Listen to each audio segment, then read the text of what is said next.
శ్రీలంక వేదికగా జరుగుతున్న ముక్కోనపు వన్డే సిరీస్లో టీమిండియాకు అనూహ్య పరాజయం ఎదురైంది. శ్రీలంకపై విజయంతో ఈ సిరీస్ను ఘనంగా ప్రారంభించిన తిలక్ వర్మ సారథ్యంలోని భారత్ ఏ జట్టు ఆఫ్ఘాన్ చేతిలో ఓటమి పాలైంది.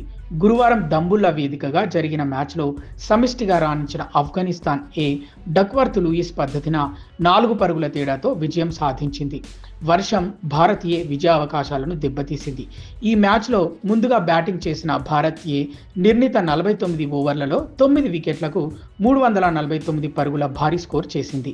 ప్రభ్ సిమ్రన్ సింగ్ 84 పరుగులతో త్రుటిలో శతకాన్ని చేజార్చుకోగా రుతురాజ్ గైక్వాడ్ 66 పరుగులు, తిలక్ వర్మ 66 పరుగులతో హాఫ్ సెంచరీలతో రాణించారు.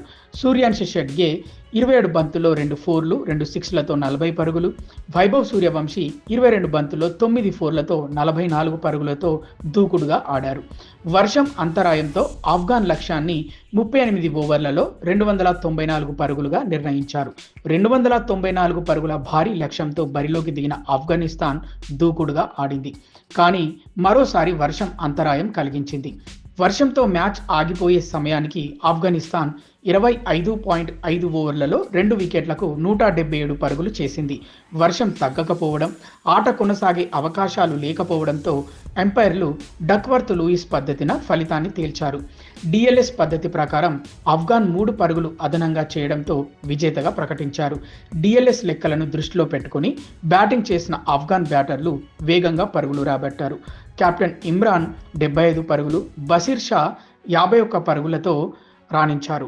భారత్ ఏ బౌలర్లలో హర్షద్ ఖాన్, అనుకుల్ రాయ్ తలో వికెట్ తీశారు. వర్షం పడకుండా మ్యాచ్ పూర్తిగా జరిగి ఉంటే భారత బౌలర్లు పుంజుకొని విజయం సాధించేవారు.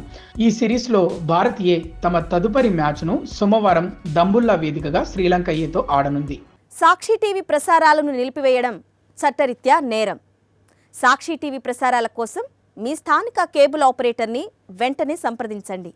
డిటిహెచ్లో, ఇంటర్నెట్లో కూడా సాక్షి టీవీ ప్రసారాలను వీక్షించవచ్చు.